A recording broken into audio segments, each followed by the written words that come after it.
অনুভব করুন অন্তরের গভীর থেকে ধ্বনিত প্রতিধ্বনিত হচ্ছে, আমার ত্যাগ, আমার স্মরণ, আমার মেধা, আমার মনন, আমার কলম, আমার বচন, আমার শক্তি, আমার ধন, আমার জীবন, আমার মরণ, আমার সব কিছুই মহাবিশ্বের প্রতিপালক। হে আল্লাহ, তোমায় করছি সমর্পণ। অনন্ত অসীম দয়াময় প্রভু, তুমি নিরঞ্জন, তোমার রহমতের ছায়ায় আমায় রাখো প্রতিক্ষণ। তোমার রহমতের ছায়ায় আমায় রাখো প্রতিক্ষণ।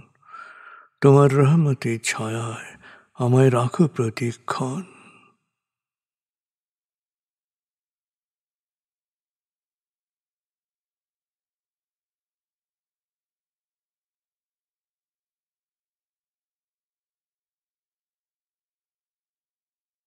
নিজের সব কিছু স্রষ্টায় সমর্পিত করতে পারায় গভীর আনন্দ অনুভব করুন। আর যুগে যুগে কালে কালে সকল জনপদে যারা সত্যের বাণী, সমর্পণের বাণী প্রচার করেছেন, সকল আসক্তি, অবিদ্যা, জাহেলিয়ত, শোষণ ও বঞ্চনা থেকে মানুষকে মুক্ত করার জন্যে অক্লান্ত পরিশ্রম করেছেন, আত্মত্যাগ করেছেন, তাদের প্রতি গভীর কৃতজ্ঞতা প্রকাশ করুন। সকল নবী রসুল, বাণীবাহক, বিশেষভাবে প্রিয় নবী হযরত মুহাম্মদ সাল্লাল্লাহু আলাইহি ওয়াসাল্লামের প্রতি গভীর গভীর কৃতজ্ঞতা প্রকাশ করুন।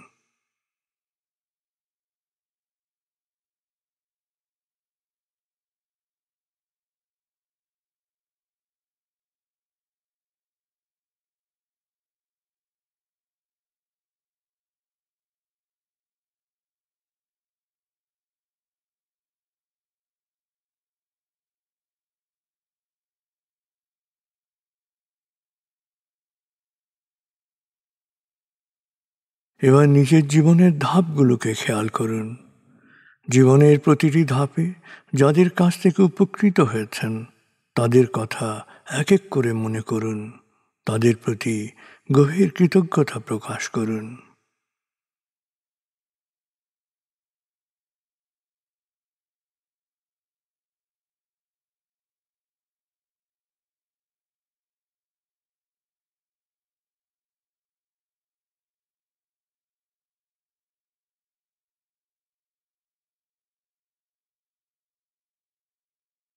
মা, বাবা, অভিভাবক যাদের কাছে আপনি লালিত হয়েছেন তাদের সাথে গভীর একাত্মতা, গভীর সমমর্মিত অনুভব করুন।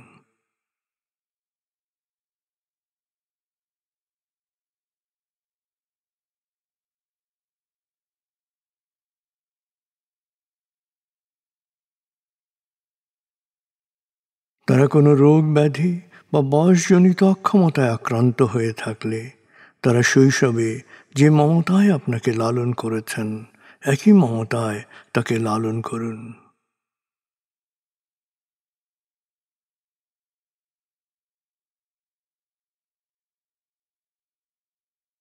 তাদেরকেও পৃথিবী ছেড়ে চলে গিয়ে থাকলে তাকে গভীরভাবে অনুভব করুন, তার মাগফিরাত বা অনন্ত প্রশান্তির জন্য দোয়া করুন।